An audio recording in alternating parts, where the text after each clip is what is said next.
The legend of Bloody Mary is well known to most people. Some have even tried the ritual, but what lurks behind the ghost in the mirror? Today on the Mystery Channel, Bloody Mary, a one-way mirror. Bloody Mary is an urban legend about a malevolent spirit conjured through a mirror. Now, there are many different versions of the urban legend, and we will explore them all during this episode. All versions of the legend generally revolve around a ritual being performed that summons the ghost. The variations of the legend are mainly in the ritual. For our research, we focused on the most common version of the ritual, which goes something like this.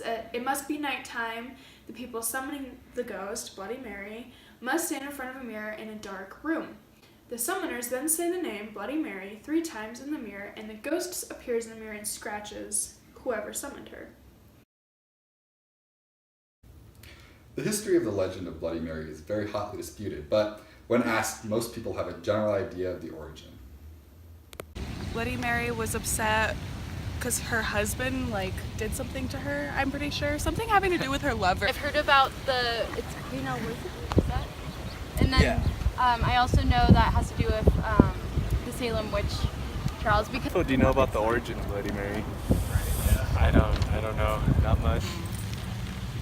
I don't know a lot. I don't know anything. The first literary references to the legend appear in the early 1970s when it was first spoken of in an essay by Jeanette Langelis. There are many different theories relating to who the actual Bloody Mary was. The first theory is that the legend is named for a real-life counterpart, Mary I of England, better known as Bloody Mary. The Queen is known for killing hundreds of non-Catholics and many babies, but she is most famous for not being able to conceive a baby of her own. This theory is entirely possible because in many versions of the legend, the ghost of Bloody Mary is said to be holding a dead baby or threatening to kill the summoner's future babies.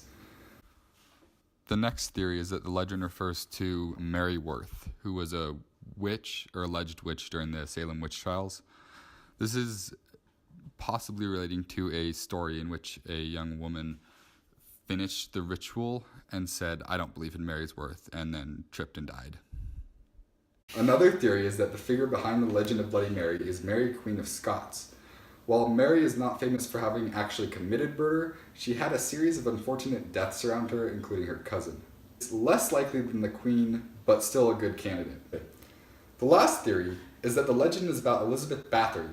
While Bathory wasn't actually named Mary, she is a famous serial killer with almost 600 deaths attributed to her. Nicknamed the Blood Countess, Bathory is famous for possibly being the inspiration for Count Dracula. While Bathory is the least likely candidate, she's still important to consider. There are many different variations of the urban legend. We already discussed the baby version. Mostly just the discrepancies revolve around the number of times the summoner says the name, with some saying 7 times, 13, or most commonly, 3 times. And you just say her name 3 times, and then if you say her name 3 times and spin around. In bathrooms at sleepovers, if you say Bloody Mary, I think it's 3 times with the lights off, and you turn the lights on and then something and say Bloody Mary into the mirror or something like say that. Say it 3 times. Yeah, say it 3 times. Okay. Other variations require there to be a single or multiple lit candles. Others state that the ghost will appear and scratch the summoner. Others say she will threaten babies, or that the summoner's future husband will briefly appear in the mirror.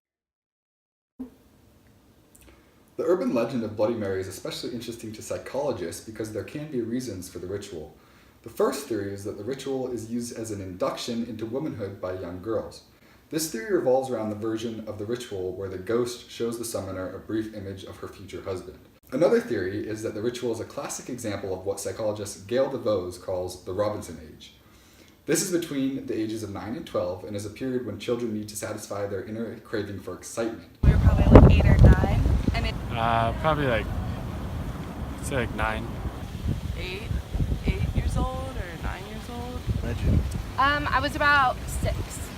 These children participate in ritual games and play in the dark. Like many other urban legends, including La Llorona, parents use this story to scare their children. We found this to be especially true for New Mexican parents.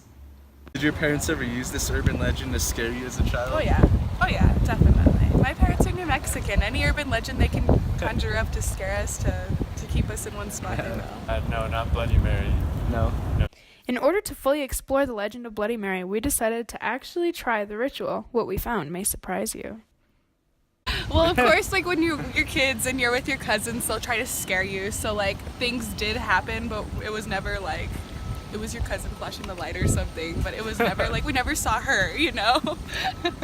But yeah, I remember being scared. I did once, and I was like, this isn't real. And I did it maybe to like overcome my fear of it. Hit a bunch of sleepovers, that kind of stuff. I definitely remember them being pretty convinced that they saw something or something like that. They're definitely pretty scared.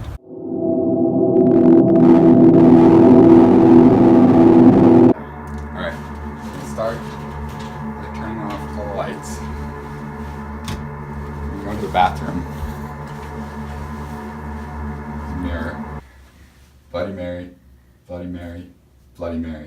Oh my god! Unfortunately, our cameras mysteriously cut out right when the ghost appeared. Jake was able to jump out of the way of her claws, but I was not so lucky. So what is Bloody Mary? Is it a vengeful barren queen from the 1500s? Is it a serial killer? Or is it merely just a childish game? The history of this urban legend is long and complicated, and we may never know the truth. What we do know is that it is our adventurous and growing spirit that leads us to this and many other legends.